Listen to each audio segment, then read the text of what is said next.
of the first things I want you to begin to do right now is to take a brave look at your life. Look at your life right now where it is.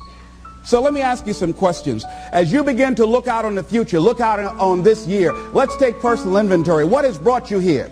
As you begin to look at the things that took place this past year, did you get out of it what you wanted? Did you achieve the goals that you set out to achieve? What part of your life or what things did you do that you don't want to be a part of your life?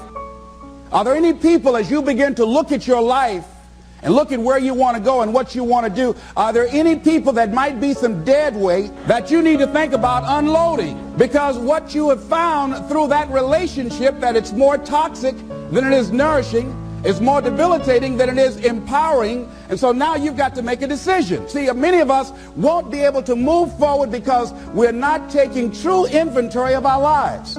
As you begin to look at your emotional, your spiritual, and intellectual development, how many books did you read?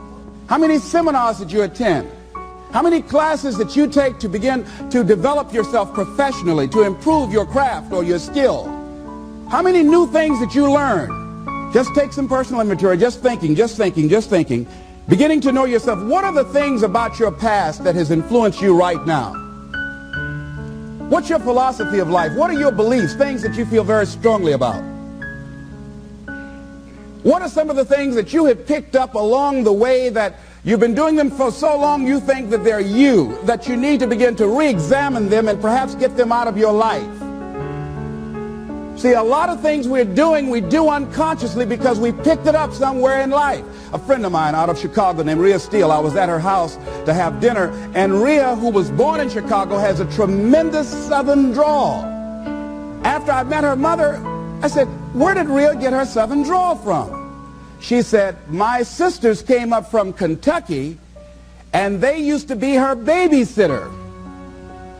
And she picked it up while in their presence. And Rhea still has that drawl. What is it that you picked up somewhere in life that might be a liability to you? What fear, what beliefs that you're holding on to tenaciously that's no longer allowing your life to work? It's not enabling you to produce the results that you want to produce in your life. And you're still clinging to them. See, as we go into a new world, there's some old behaviors that just won't fit. What are the events? What are the circumstances? What are the people that have shaped you? Just thinking. What are the things that you need to let go? Some things that have cost you pain, that's stifling your growth and development. What are those things? As you begin to look at your profession or your career, what is it that you need to do to begin to upgrade your skills or your knowledge, to continue for you to be competitive in the marketplace? As you begin to look at yourself and ask some of these questions, what is something that you're good at? Are you living your passion? Are you living your dream? What do you regard as your greatest personal achievement? What is the one thing that other people can do to make you most happy? Let's think about these things. What would you do if you had 1 year to live and guaranteed success in anything you decided to do? What would that be? What would you do with your life if you had it to live over? Getting to know yourself. What is one value, one deep commitment from which you would never budge? What is one cause that you would like to become involved in to make a difference on the planet? I work in the Cook County Jail in Chicago. It gives my life a great deal of joy and fulfillment. Have you found something like that in your life that you could enjoy doing, working with people? I have a friend that's working with physically handicapped people. She said it's been the most rewarding experience she's ever had. She used to be a constantly depressed individual, always feeling sorry for herself. It has changed her life. She's a grateful person. She's found something that she's lost herself in. What is your biggest setback, failure, or defeat of the past year? What is it about you, if somebody really knew, they wouldn't get into a relationship with you?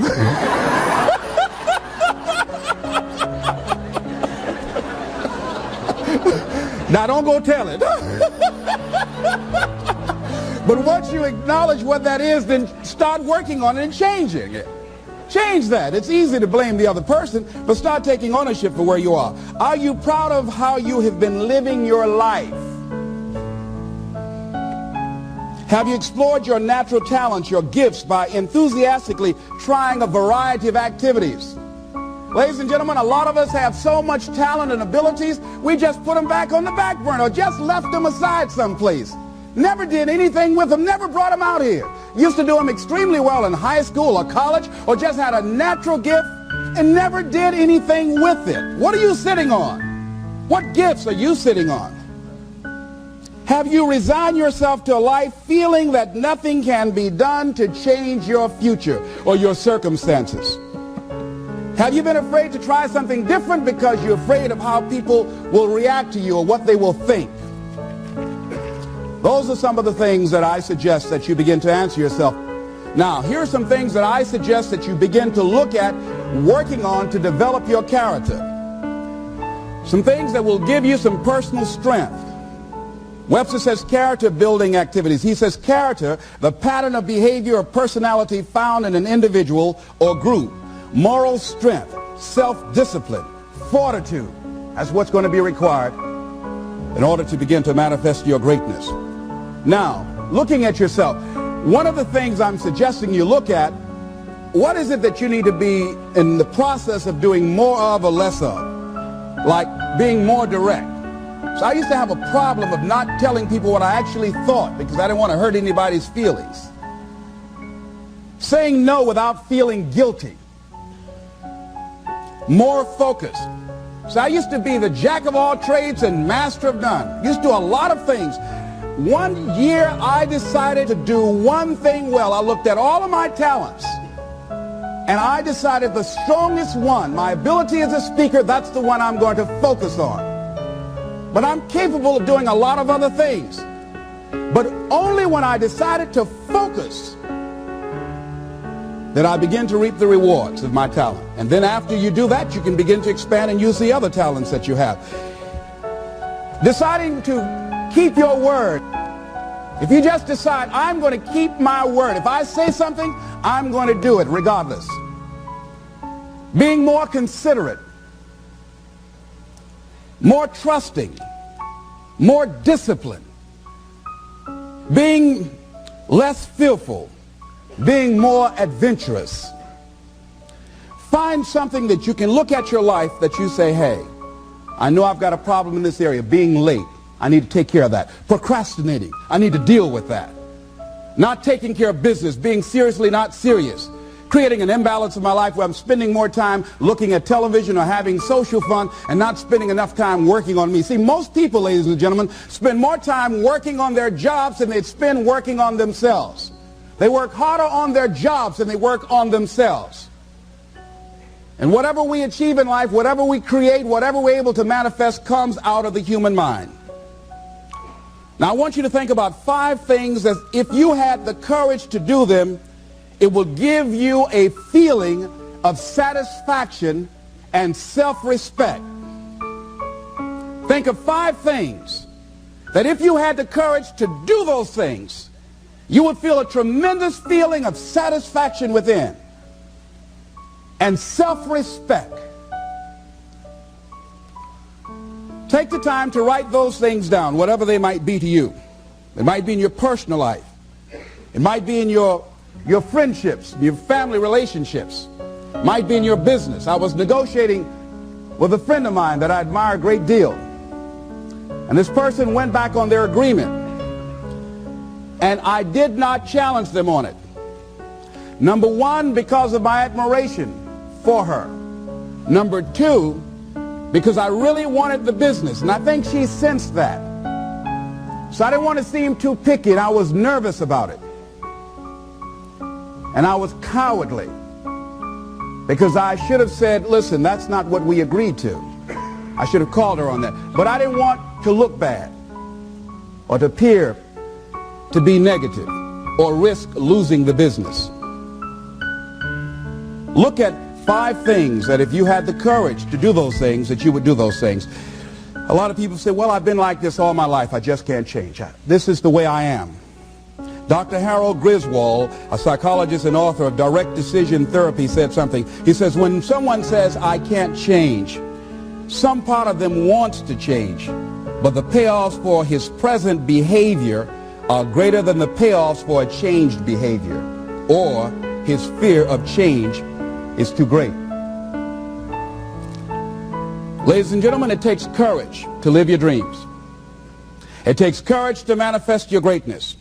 It takes courage to decide to live, to decide to bring out all of your talents and abilities, to decide to stretch out, to decide to take a chance. It takes courage to be happy, just to be you.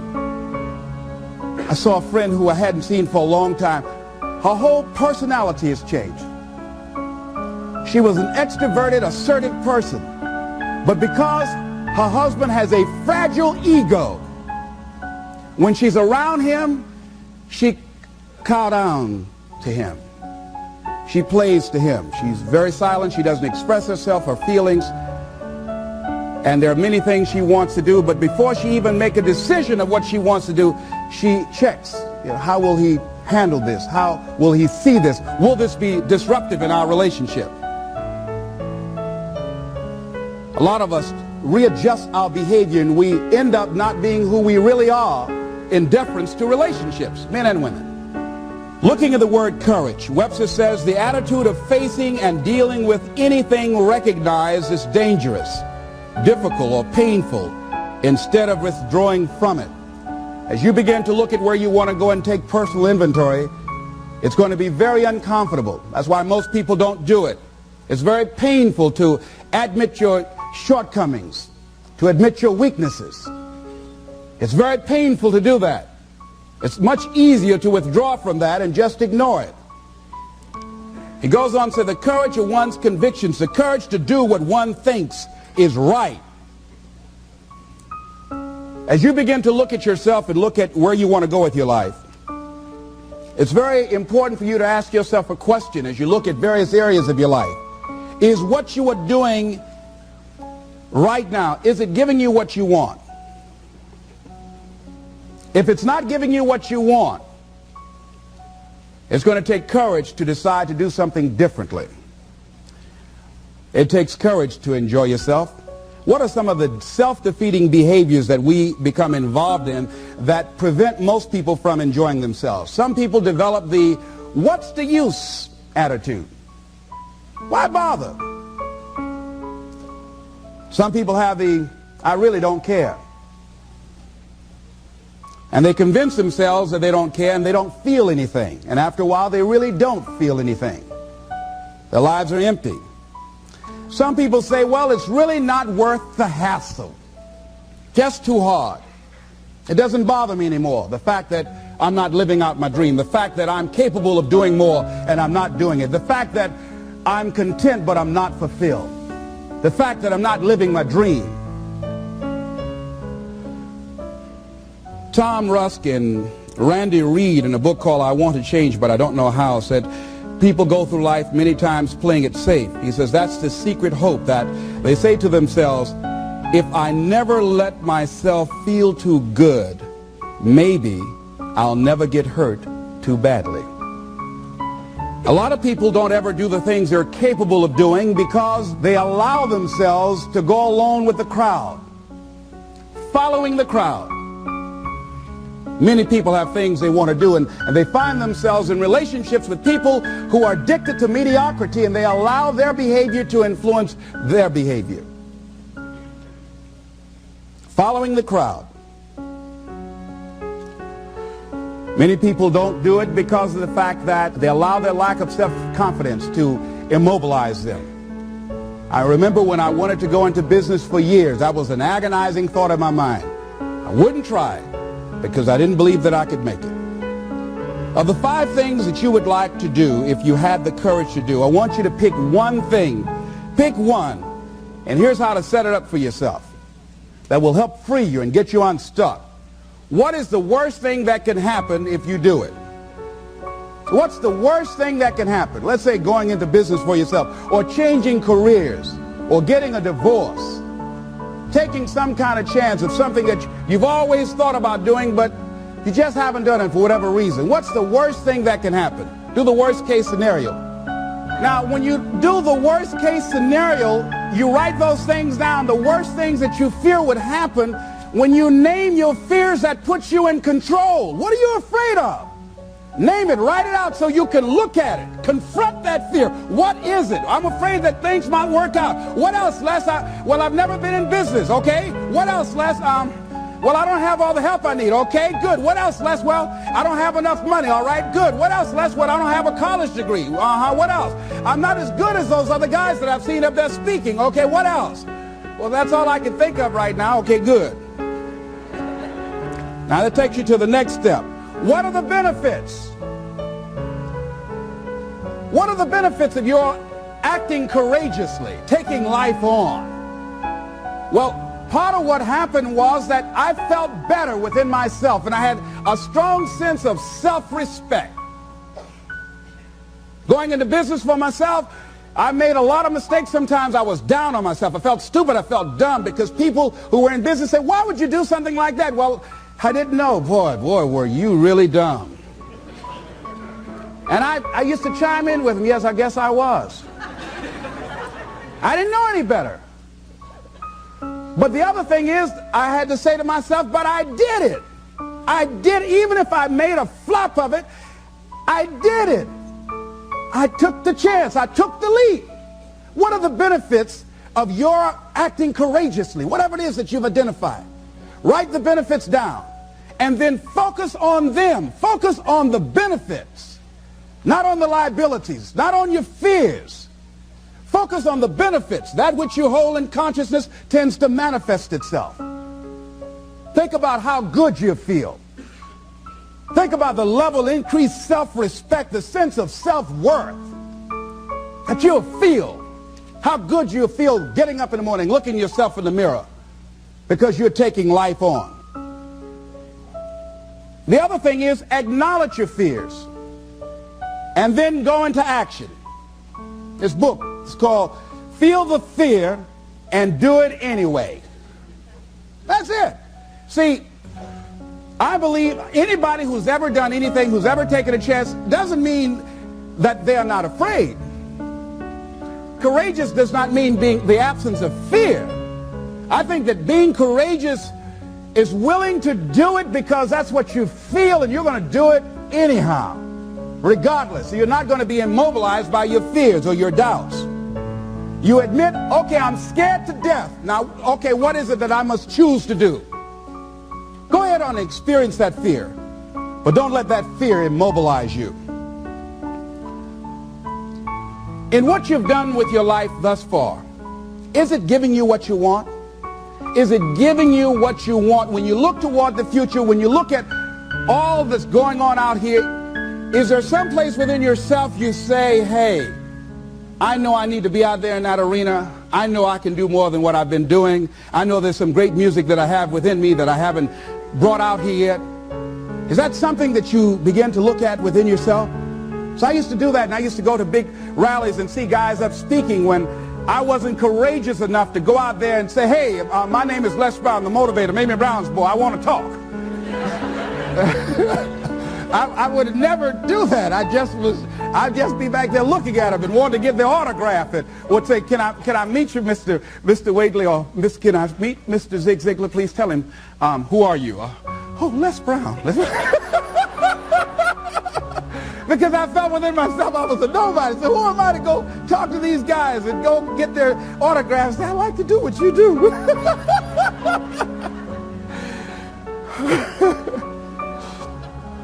See, I say if you look at your life, and if you're not getting what you want, you owe it to yourself to do something differently.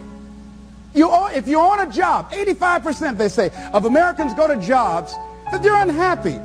If you're doing something 8 hours a day that you don't like, it's not giving you what you want, it's not giving you a strong feeling of satisfaction and fulfillment, you're miserable, you hate to go there, you're depressed just thinking about it, you sing the Thank God It's Friday song every week, it's giving you headaches just thinking about it on Sunday afternoon after the football game goes off. If that's what it is, you owe it to yourself to start strategically working to change directions. See, but you know what most people will do? Most people will resist change. Most people will fight change as if change would be worse than what they're experiencing. See, they know this. They're familiar with this. Most people will not challenge the unknown. They won't just step out there. See, there's certain things that's got to be in place. They got to see it all together. And life isn't like that. That's not how you grow. So as you look at your life, you're saying, I'm not getting what I want. As you begin to look toward the future, begin to know that whatever it takes for you to create that, you've got that in you. You've got that. You've got genius in you. You've got goodness in you. You've got creativeness in you. If you decide to take the initiative to change the current quality of your life, I say to you that you will find that the universe is on your side. That life is on your side. Now, will it be turbulent? Yes. Will it be easy? No, no. Will you have some opposition? Yes. Will I make a lot of mistakes? Yes. Will I get hurt? Yes. Yes. See, a lot of people won't try anything different in life because they don't want to get hurt. Let me tell you something. It's too much pain to duck. Pain is everywhere. You can hide under here. It will come where you are. Really, if I go back here, pain will come. Hey, Les, come on out. It will come. It's everywhere. Viktor Frankl calls it unavoidable suffering. You can't duck it. But most people spend their life not wanting to deal with the pain of rejection, the pain of defeat, the pain of being disappointed, the pain of losing, the pain of failure, the pain of being criticized, the pain of not being liked, the pain. That's called life. Life is full of pain. It's everywhere. But guess what? There's no gain without pain. Now, if you're going to hurt anyhow, get some yardage out of it.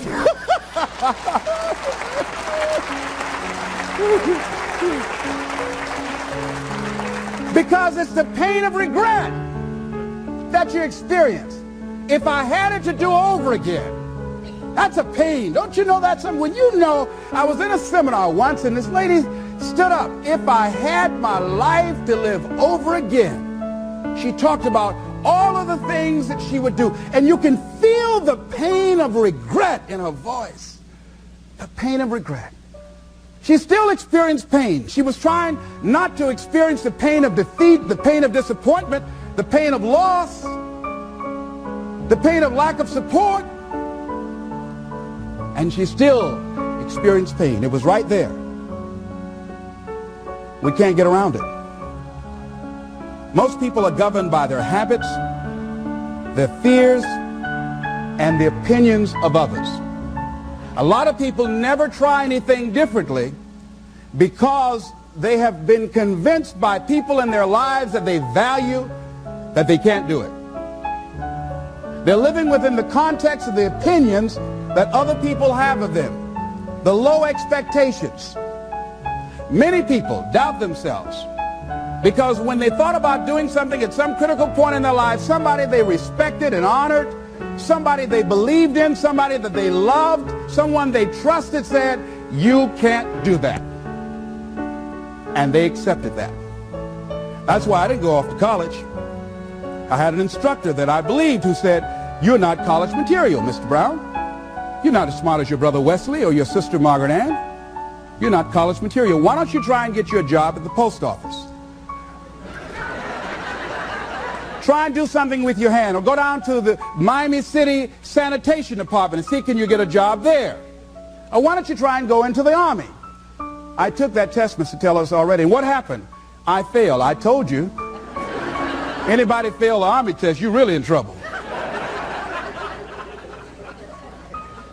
So I went down to the sanitation department to try and get a job.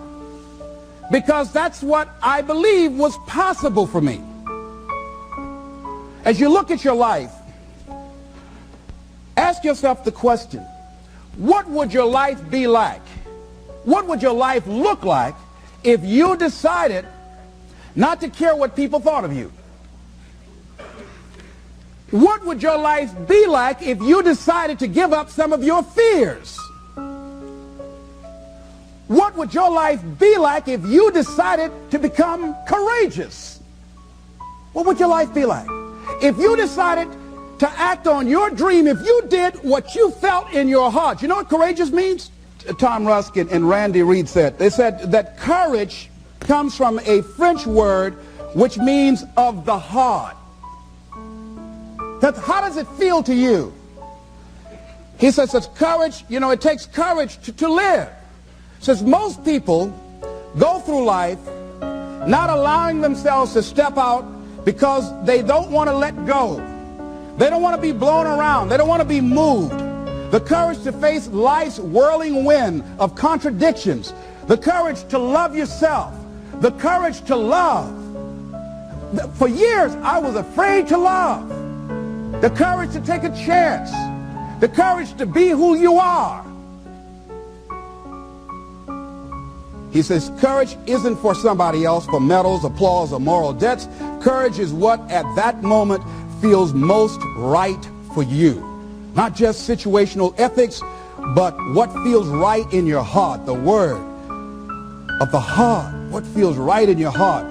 One great philosopher says, cowards die many times before their deaths. The valiant never taste of death but once. What does that mean? That valiant people aren't afraid? No, no, no. It means that they experience that fear and they move forward. They move forward anyhow. Many people are dead now.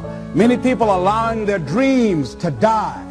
Many people are allowing their ideas to lie dormant and collect dust. Many people have all this talent and ability that they are allowing to be buried inside of them, that they will take with them to their graves because they didn't have the courage to be who they are. And I say, as you begin to look toward the future and manifesting your greatness, it's going to take everything in you, that your life deserves the concentrated effort to begin to look at how is it that I can express more of me? How is it that I can bring my ideas out here now? How is it? And start living with a sense of urgency, because you're here today, you're gone today. Life is unpredictable. It's uncertain. There are no guarantees. No guarantees out here at all. So holding back, what are you waiting on? Ask yourself, what's the benefit of your waiting? What's the benefit of your not living your dream? What's the benefit of not listening to yourself? Oh, please, listen to yourself. You know the feelings. If you start listening to the feelings in your heart, and I'm doing it now more every day, I find that my feelings, I can trust them. And I say to you that as you look toward the future, you look at life on a daily basis, if there's something that you have been given, if you've heard something within yourself that you know that what you're doing now doesn't fit for you, it doesn't work for you, it's not giving you what you want, and there's something else that you want to do, don't allow that inner doubt in you to talk you out of it, to build a case on why you can't have it, to tell you why you're not good enough. You ignore that inner voice and all of the external voices. Don't judge the possibilities for what you can do based upon the circumstances, because the circumstances won't determine who you are. Don't determine what you're able to do based upon your resources. Don't determine what's possible for you based upon where your life is right now. Where your life is right now is not you. That's just what it is right now. But the possibilities for you are unlimited. If you're in a rebuilding process, it's unlimited. If you're coming back from adversity and devastation, it's unlimited of what you can do.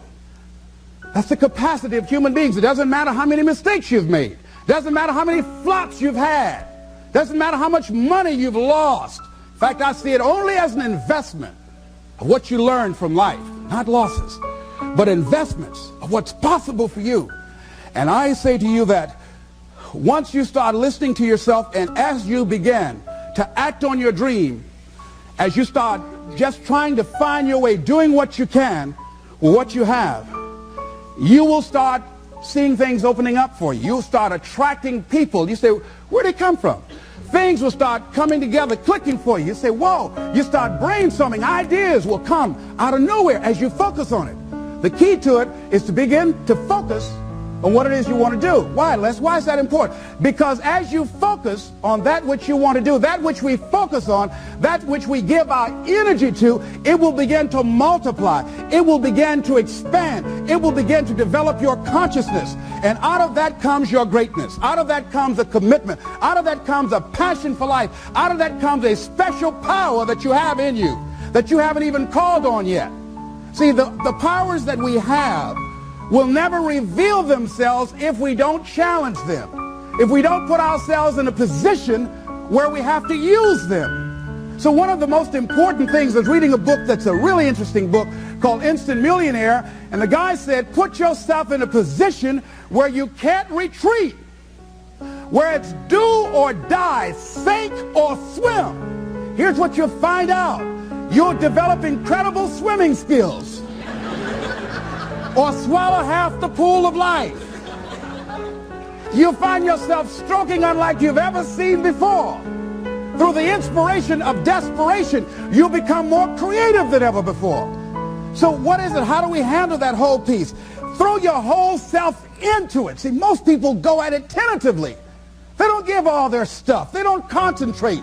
They don't put everything they've got in them. One guy wrote a book called All You Can Do Is All You Can Do. And all you can do is enough.